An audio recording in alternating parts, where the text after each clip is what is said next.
أعوذ بالله من الشيطان الرجيم. بسم الله الرحمن الرحيم. إلى حضرة النبي سيدنا محمد المصطفى صلى الله عليه وسلم وعلى آله وأصحابه وأزواجه وذرياته وأهل بيته والشهداء دينه وأولياء ملته رضوان الله تعالى عليهم أجمعين. الفاتحة. بسم الله الرحمن الرحيم. الحمد لله رب العالمين الرحمن الرحيم مالك يوم الدين. إياك نعبد وإياك نستعين. اهدنا الصراط المستقيم صراط الذين أنعمت عليهم غير المغضوب عليهم ولا الضالين. آمين. بسم الله الرحمن الرحيم. قل هو الله أحد الله الصمد لم يلد ولم يولد ولم يكن له كفوا أحد. بسم الله الرحمن الرحيم. قل هو الله أحد الله الصمد لم يلد ولم يولد ولم يكن له كفوا أحد. بسم الله الرحمن الرحيم. قل هو الله أحد الله الصمد لم يلد ولم يولد ولم يكن له كفوا أحد. بسم الله الرحمن الرحيم.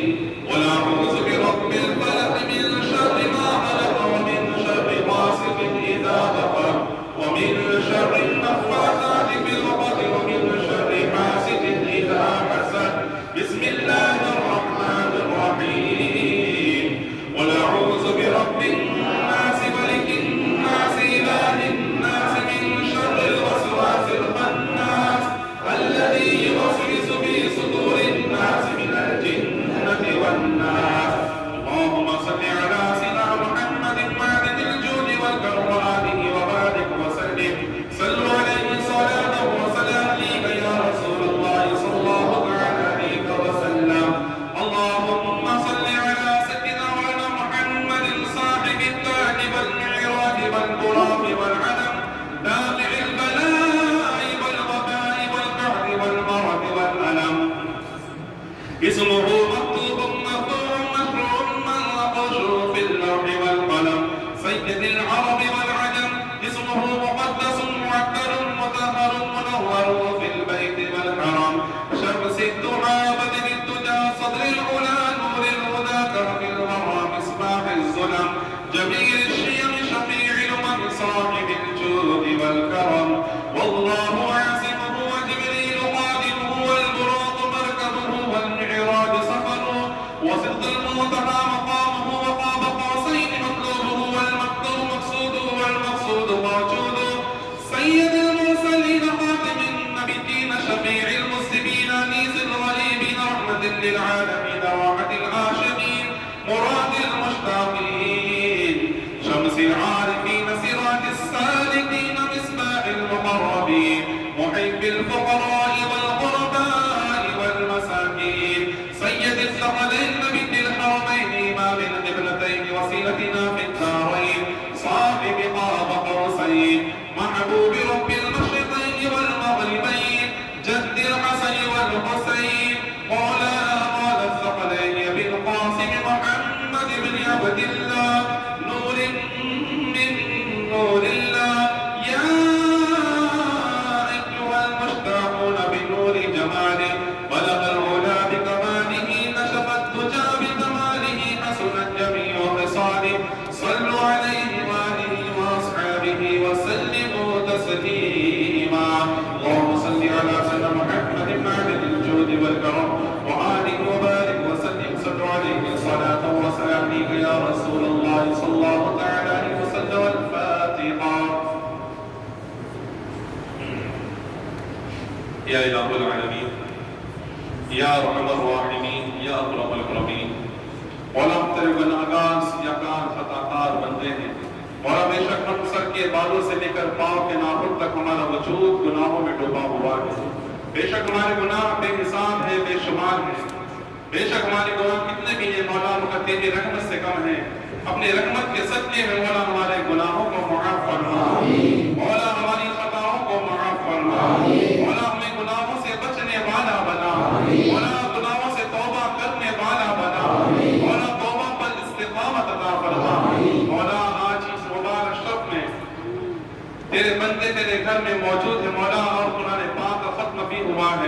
مولا اس پڑھنے کو اپنی بارگاہ میں قبول فرما، تیرے حبیب صلی اللہ علیہ وسلم کی بارگاہ میں سے کرتے ہیں مولا قبول فرما، تیرے محبوب کے ساتھ کے توسل سے تمام انبیاء کرام کی بارگاہ سے مولا قبول فرما، تمام نبیوں کے بعد تمام صحابہ، خلفاء، تابعین، تبع تابعین، ازواج مطہرین، ائمہ مجتہدین، اہل بیت اجمعین کی بارگاہ میں سے کرتے ہیں مولا قبول فرما، مولا تمام مؤمنین، مؤمنات، مسلمین، مسلمات کی ارواح میں نظر کرتے ہیں مولا قبول فرما، تمام اولیاء کاملین کی ارواح میں نظر کرتے ہیں مولا قبول فرما، مولا ہم سب کے صدقے میں مولا اس گاؤں کے جتنے مرحومین جو قبرستان میں آنا فرما ہے سب کی روح کا نظر کرتے ہیں مولا قبول فرما، مولا سب کے صغائر کبائر گناہوں کو معاف فرما، انہیں کھلے بہشتی عطا فرما، انہیں اپنی رحمت کا صدقہ عطا فرما، تیرے حبیب کی شفاعت نصیب فرما، مولا تمام گناہوں کو معاف فرما، مولا بدھی تیرے محبوب کا واسطہ،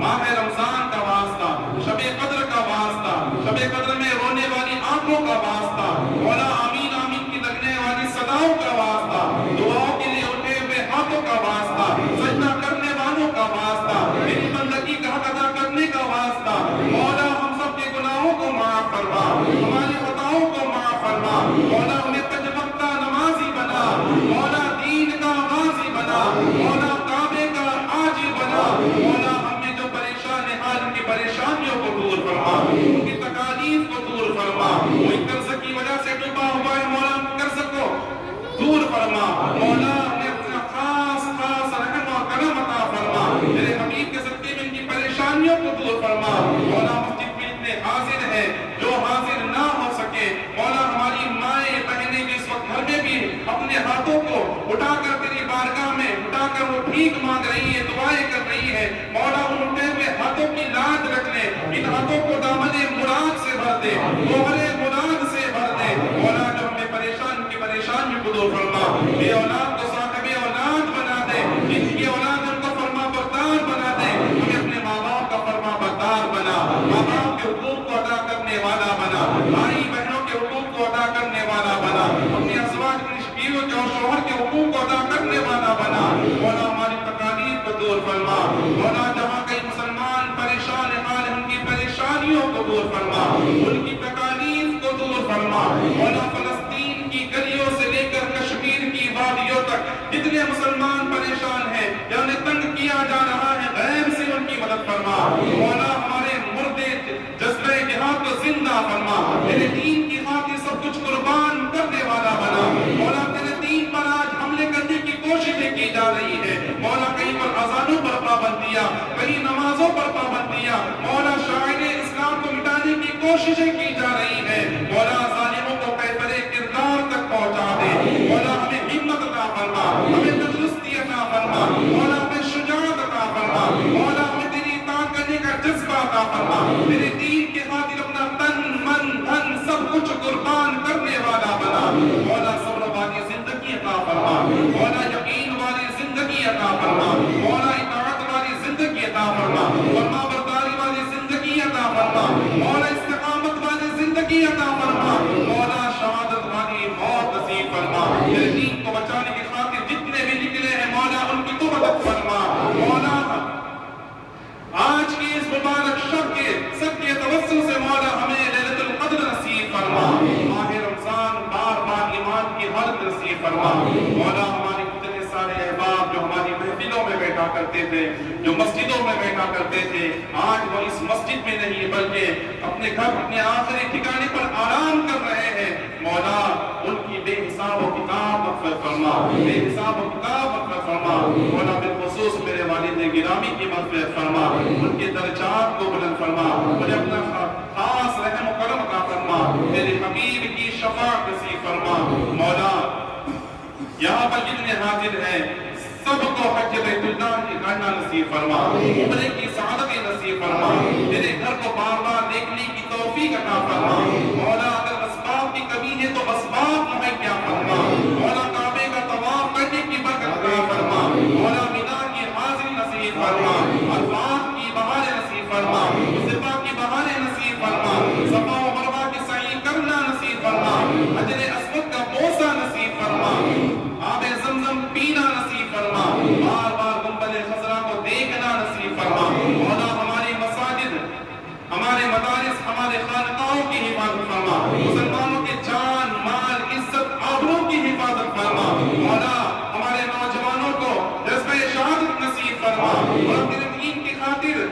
سب کچھ قربان کرنے والا بنا، آپس میں محبت عطا فرما، آپس میں اتحاد عطا فرما، آپس میں اتفاق عطا فرما۔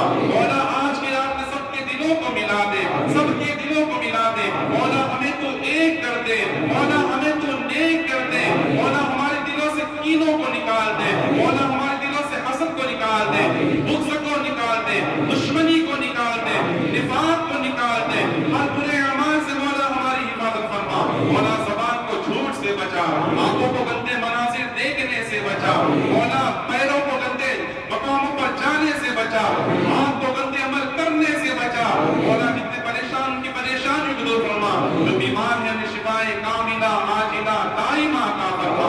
جس کسی نے بھی مولا دعا کی درخواست کی ہے مولا انہیں شفا عطا فرما، ان کی دعاؤں کو قبول اپنی بارگاہ میں قبول کا درجہ عطا فرما۔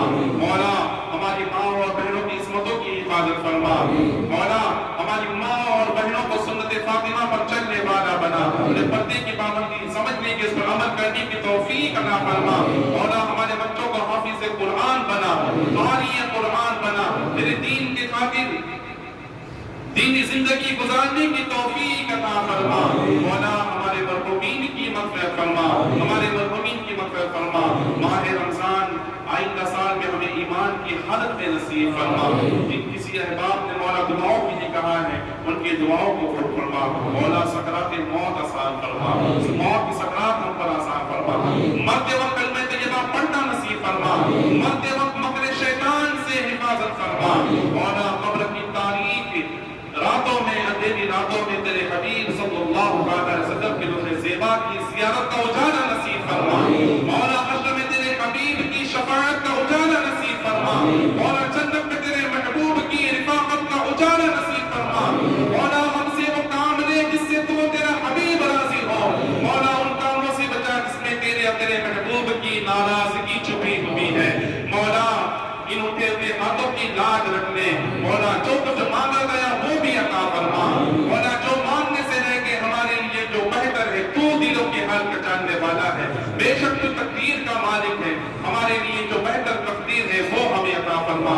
اس مختصر سی دعا کو تیرے حبیب صلی اللہ تعالی علیہ وآلہ وسلم کے صدقے و توسل سے مولا قبول درجہ عطا فرما۔ مولا تراویح کا اہتمام کیا گیا، ہمارے جتنے احباب تراویح میں موجود رہے مولا انہیں حکمت تندرستی عطا فرما، جو نہیں آ سکے مولا انہیں محبت قرآن عطا فرما، انہیں قرآن کو سمجھنے کی توفیق عطا فرما۔ آئندہ سال انہیں بھی تراویح پڑھنے کی مولا سعادت حاصل کرنے کی توفیق عطا فرما، تیرے دین کو سمجھنے کی توفیق عطا فرما، تیرے دین کی خاطر مولا علم دین حاصل کرنے کی توفیق عطا فرما، اور اس دعا کو تیرے حبیب کے صدقے میں قبول فرما۔ اللهم ربنا تقبل منا إنك أنت السميع العليم وتب علينا إنك أنت التواب الرحيم۔ قال الله تبارك وتعالى في شان حبيب الكريم إن الله وملائكته يصلون على النبي يا أيها الذين آمنوا صلوا عليه وسلموا تسليما۔ اللهم صل على سيدنا محمد وعلى الجود والكرم وآله وبارك وسلم، صلوا عليه صلاة وسلام عليك يا رسول الله صلى الله عليه وسلم۔ ألا إن أولياء الله لا خوف عليهم ولا هم يحزنون الذين آمنوا وكانوا يتقون۔ سبحان ربك رب العزة عما يصفون وسلام على المرسلين والحمد لله رب العالمين۔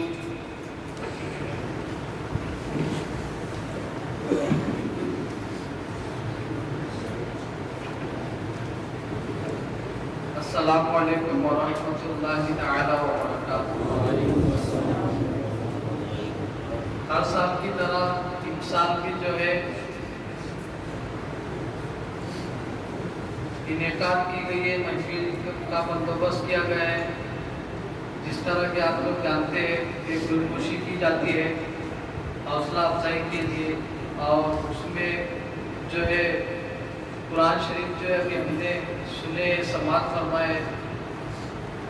رمضان المبارک کے بابرکت مہینے میں قرآن شریف کا ایک ایک حرف پڑھنا اور اس کے سننے پر اتنی فضیلت ہے کہ اللہ کے رسول صلی اللہ علیہ وسلم ارشاد فرماتے ہیں کہ قرآن شریف کا ایک حرف پڑھنا 10 نیکیوں کے برابر ہوتا ہے. ایک حرف پڑھنا 10 نیکیوں کے برابر ہوتا ہے. تو ہم نے آج جو سماعت کی ہے پہلے رمضان المبارک سے لے کر ابھی تک الحمدللہ ہماری سنی جامع مسجد ارجولی میں جو ہے پورا قرآن شریف پڑھا گیا اور قیام اللیل بھی کیا گیا. تراویح کا بھی جو اس میں بندوبست ہوا. جنہوں نے قرآن شریف سنا ہے ان کی گلدوشی کرنے کے لیے میں بلانا چاہتا ہوں جناب لقمان پٹیل صاحب کو کہ وہ ہمارے حافظ و قاری جناب مولانا محمد شفیع بھابے صاحب کی جو ہے گلدوشی کرے اور حوصلہ افزائی کرے.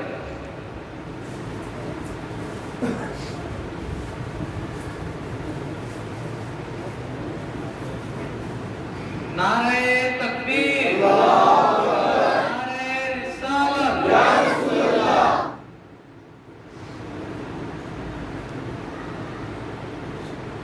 نعرہ تکبیر، نعرہ رسالت.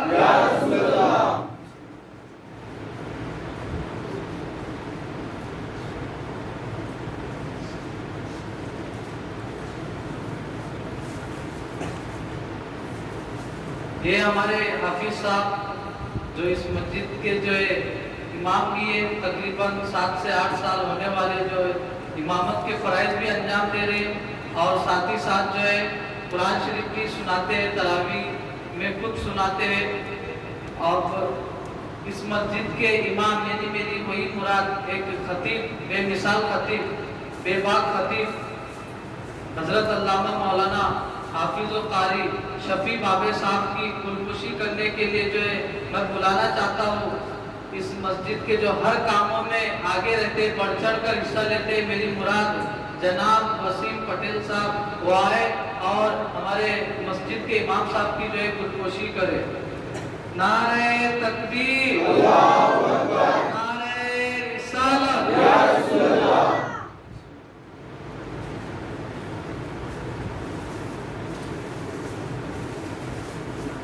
اب یہ حافظ صاحب اور امام صاحب کی تراویح، امام صاحب جن کی گلدوشی ہوئی، یہ دو کیریکٹر جو ہے ایک ساتھ نبھاتے ہیں الحمدللہ. اور اللہ رب العزت سے دعا ہے کہ اسی طرح جو ہے سلسلہ جاری رہے. اب جو آپ کو دعوت دیتے ہر چیز میں جو بروز قیامت انشاءاللہ عز و جل حضرت بلال حبشی کے ساتھ ہوں گے. اللہ کے رسول صلی اللہ علیہ وسلم ارشاد فرماتے جو کسی کو نیکی کی طرف بلاتا ہے اللہ رب العزت اس کو بھی اس کا ثواب عطا فرماتا ہے. آپ کو نیکی کی طرف کون بلاتا ہے؟ مؤذن صاحب ہمارے، وہ آپ کو کہتے حی علی الصلاۃ، آؤ نیکی کی طرف، حی علی الفلاح، آؤ بھلائی کی طرف. جن سے میری مراد اس مسجد کے نائب امام اور مؤذن صاحب جناب محمد حافظ و قاری رفیق صاحب سے وہ آئے اور ان کی گلدوشی کے لیے میں بلانا چاہتا ہوں جناب اشفاق پٹیل صاحب کو کہ وہ آئے اور ان کی گلدوشی کرے. آئیے آپ تشریف لائیے. ہمارے نائب امام صاحب اور اس مسجد کے جامع مسجد کے مؤذن صاحب. نعرہ تکبیر، نعرہ رسالت.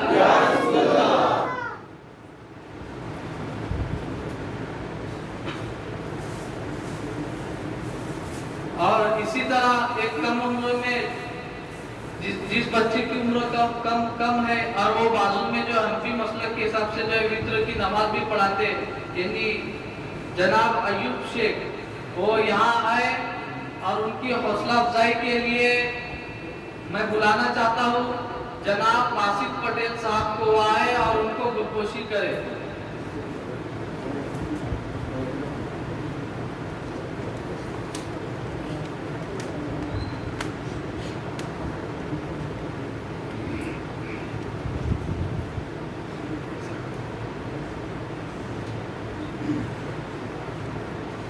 نعرہ تکبیر، نعرہ رسالت. جامع مسجد ارجولی.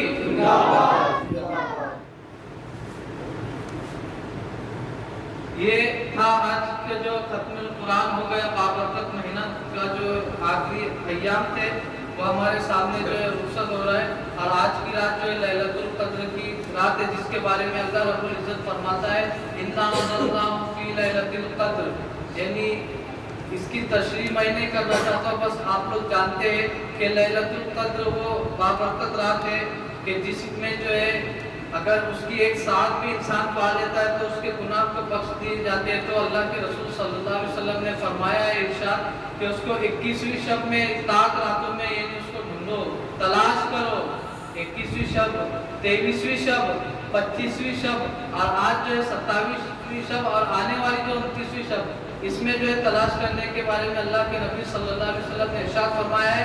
میں علامہ اقبال کے اس شعر سے جو اس محفل کا جو اختتام کرتا ہوں،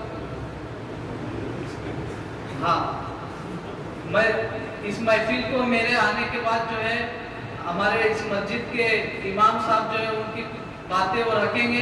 میں علامہ اقبال کے اس شعر سے جو ہے میری بات کو ختم کرتا ہوں۔ لکھنا نہیں آتا تو میری جان پڑھا کر، کہتے ہیں لکھنا نہیں آتا تو میری جان پڑھا کر، ہو جائے گی تیری مشکل آسان پڑھا کر، پڑھنے کے لیے اگر تجھے کچھ نہ ملے تو، علامہ اقبال فرماتے ہیں پڑھنے کے لیے اگر تجھے کچھ نہ ملے تو چہروں پہ لکھے ہوئے درد کے عنوان پڑھا کر، لا ریب تیری روح کو تسکین ملے گی، لا ریب تیری روح کو تسکین ملے گی، تو قرب کے لمحات میں قرآن پڑھا کر، آ جائے گا تجھے اقبال جینے کا کرینہ۔ فرماتے ہیں اتنا آخری جملہ اتنا پیارا فرماتے ہیں، آ جائے گا تجھے اقبال جینے کا کرینہ، تو سرور کونین کے فرمان پڑھا کر۔ یہ آپ کے سامنے حافظ شفیع صاحب۔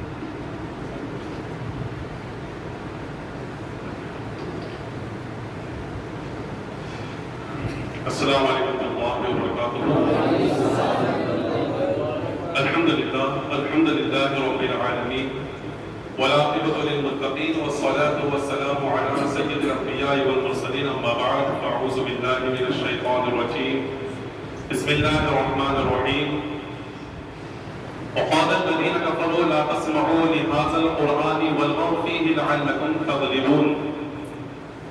آئیے حضور کی بارگاہ میں درود پاک کی نظر پیش کریں، پڑھیے الصلاۃ والسلام علیک یا رسول اللہ، الصلاۃ والسلام علیک یا حبیب اللہ، الصلاۃ والسلام علیک یا حبیب اللہ،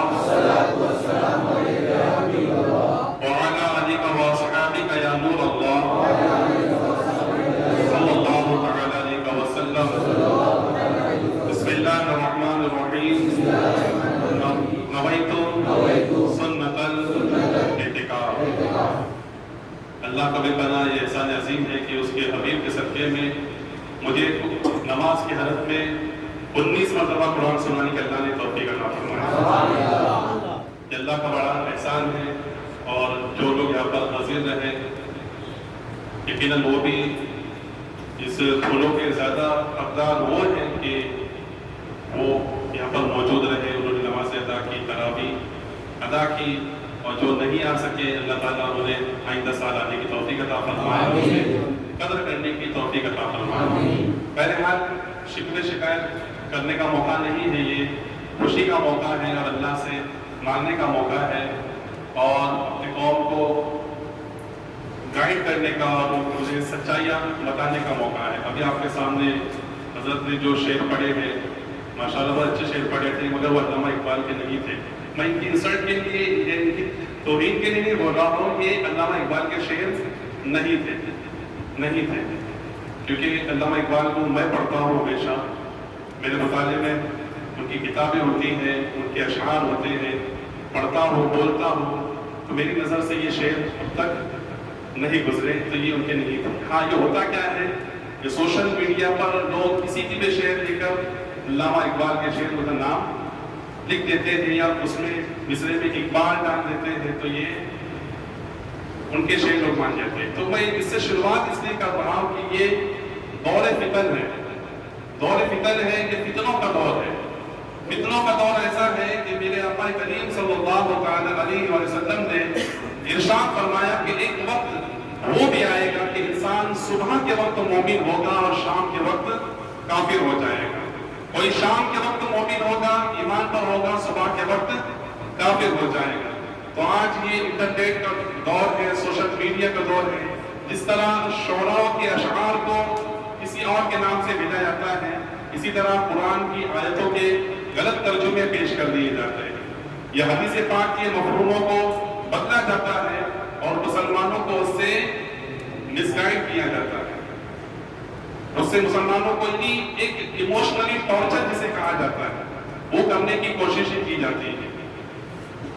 تو اس لیے کہ دنیا یہ چاہتی ہے کہ مسلمان قرآن نہ پڑھے, دنیا یہ چاہتی ہے کہ مسلمان قرآن کی تلاوت نہ کرے, دنیا یہ چاہتی ہے کہ مسلمان قرآن کے قریب نہ جائے.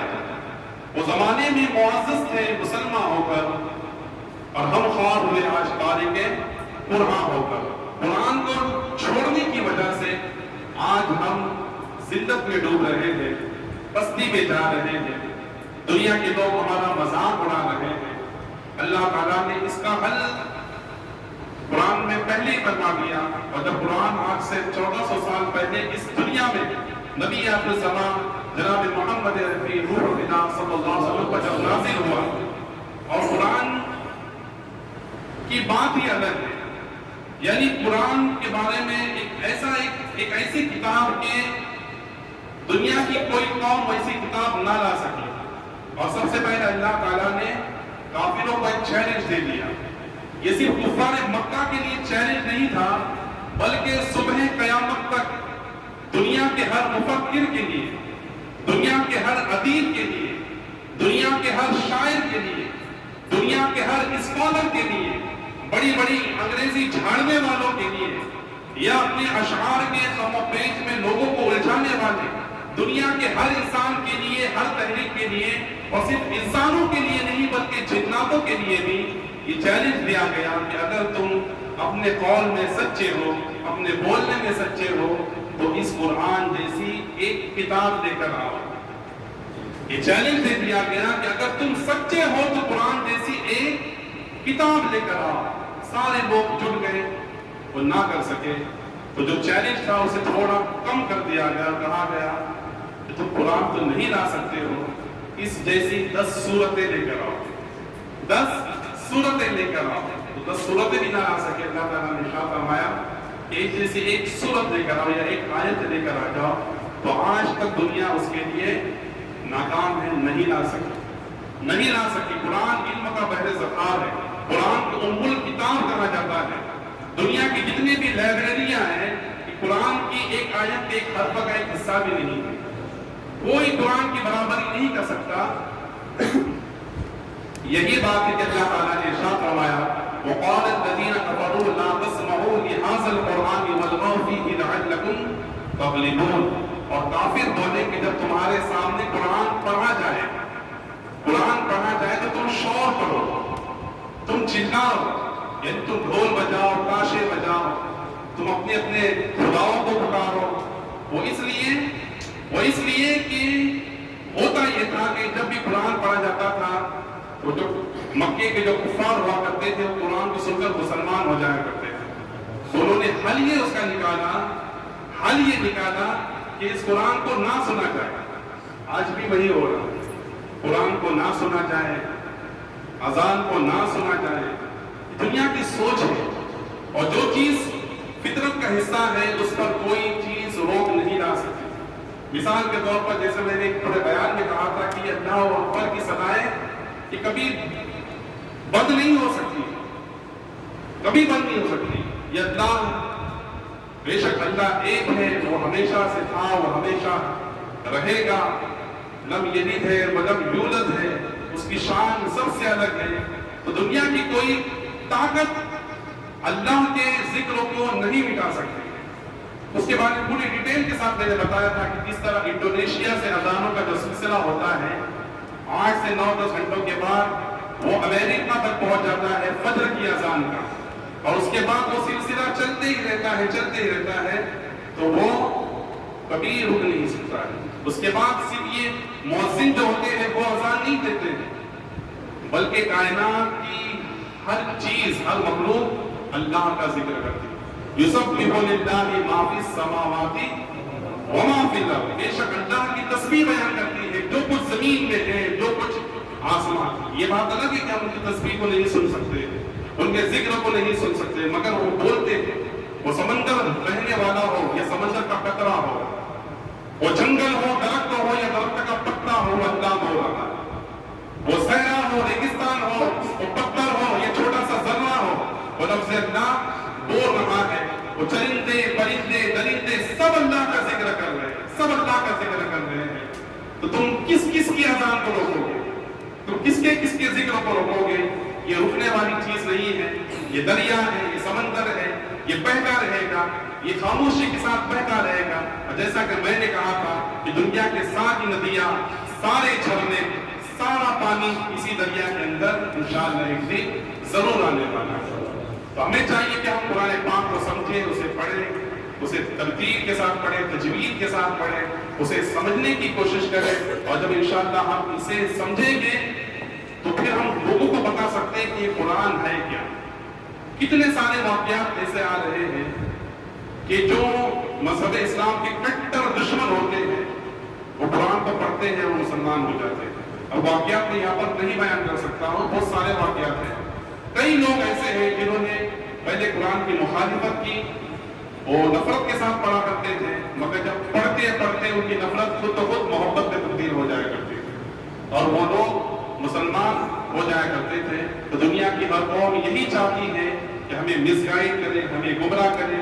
اس طرح میں نے بتایا کہ ترجمے بدلے جاتے ہیں، یا کچھ غیر مسلم ایسے ہوتے ہیں جو اپنی ایڈورٹائز کے لیے، خود دنیا میں مشہور ہونے کے لیے وہ مسلمانوں کا سہارا لیتے ہیں، معاذ اللہ ہمارے نبی کے نام کا سہارا لیتے ہیں۔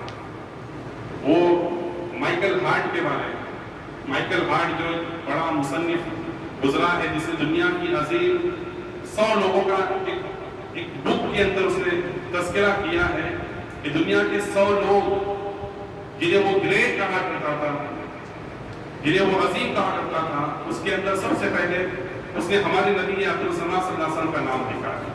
پھر اس کے بعد اس نے دوسرے لوگوں کے نام لکھے ہیں، تو وہ بھی دھوکہ دینے کی ایک کوشش ہوتی ہے، دھوکہ دینے کی ایک کوشش ہوتی ہے کہ مسلمانوں کو کیسے ٹارچر کیا جائے، ایموشنلی ٹارچر کو کیسے کیا جائے۔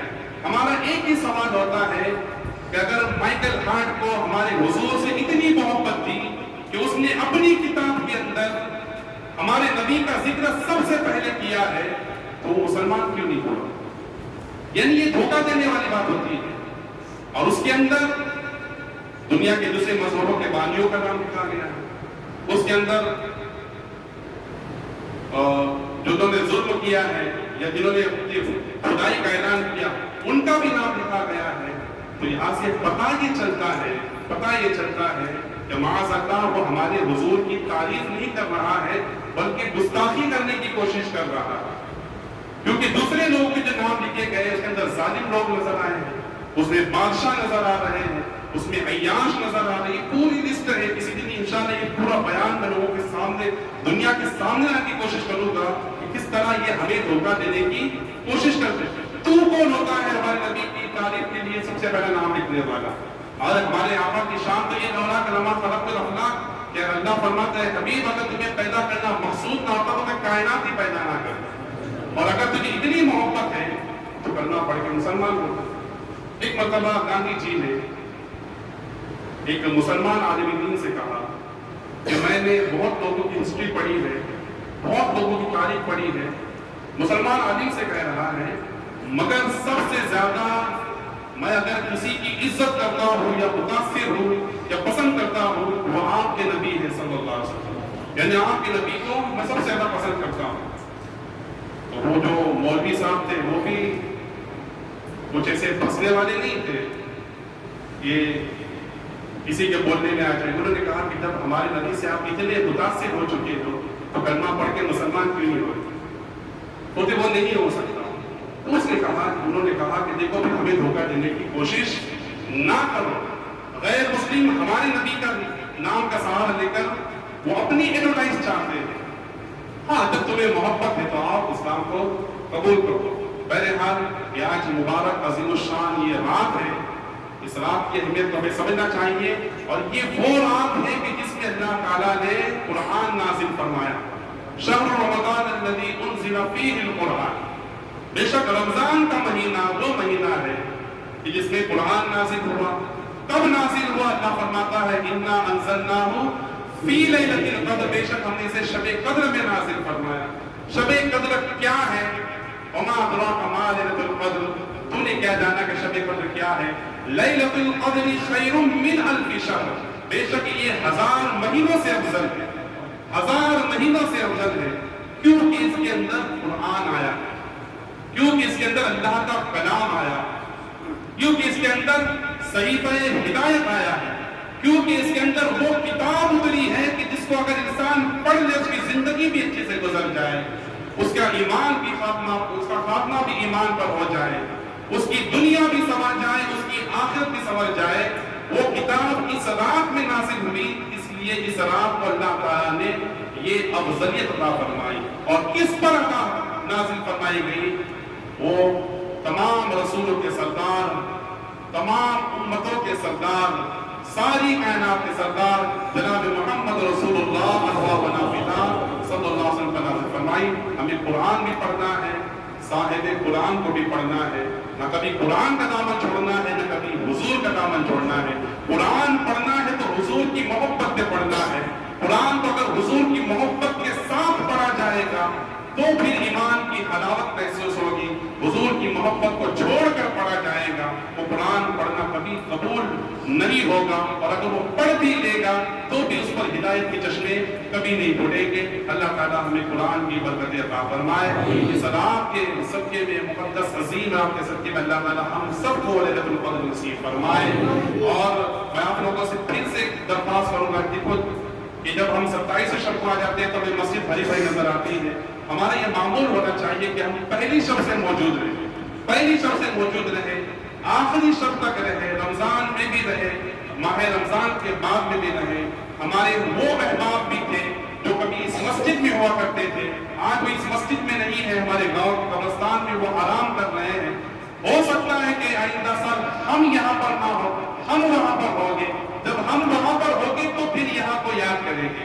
آج ہم یہاں ہیں تو ہمیں وہاں کا یاد کرنا چاہیے، اور وہاں کا یاد یہ کرنا ہے کہ ہمیں اسے آباد کرنا ہے، کیونکہ جب ہم وہاں پر ہوں گے تو پھر یہ نہ سوچے کہ ہائے اتنا سال مجھ کو رمضان ملا تھا، میں نے اس کی قدر نہ کی۔ تو رمضان کی قدر کرنا چاہیے۔ یہ ایک مہمان ہے، یہ اللہ کی طرف سے آیا ہوا مہمان ہے، اور مہمانوں کی آج تو ہمارے حالات بد سے بدتر ہوتے جا رہے ہیں۔ پہلے ہم دیکھا کرتے تھے کہ جب کوئی ہمارے یہاں پر مہمان آتا تھا ہم اسے ناکے تک چھوڑنے کے لیے آتے تھے، جہاں سے گاڑیاں ملتی، سواری ملتی، وہاں تک چھوڑنے کے لیے جاتے تھے، اور جاتے وقت ان کے بھی آنکھ میں آنسو ہوتے تھے، ہمارے بھی آنکھ میں آنسو ہوتے تھے۔ آج ہماری حالت یہ ہو گئی ہے کہ ہم اپنے عزیز کو، اپنے یار کو، اپنے دوست کو قبرستان میں دفن کرنے بھی جاتے تو وہاں پر بھی آنسو نہیں ہوتے، وہاں پر بھی آنسو نہیں ہوتے تھے۔ مہمان کی قدر کرنا چاہیے، رمضان کی قدر کرنا چاہیے۔ اگر ہم انشاءاللہ رمضان کی قدر کریں گے تو انشاءاللہ ہماری زندگی رمضان کی طرح ہو جائے گی، اور پھر رمضان کی جس طرح اچھا گزرے گا عید میں اسے اتنی ہی مزدوری، اتنا ہی اجر ملے گا، کیونکہ جس کا رمضان اچھا جائے گا اس کی عید اچھی جائے گی، جس کی زندگی رمضان بن جائے گی اس کی موت بھی خوشی والی یعنی عید والی ہوگی۔ اللہ تعالیٰ ہمیں ایمان پر خاتمہ بالخیر ہونا نصیب فرمائے، قرآن سے کوئی لفظ کوئی خطا اللہ سے معاف فرمائے، اللہ تعالیٰ ہمیں اجر عظیم عطا فرمائے۔ واقع دعوانا الحمدللہ رب العالمین۔ آئیے صاحب السلام پڑھتے ہیں۔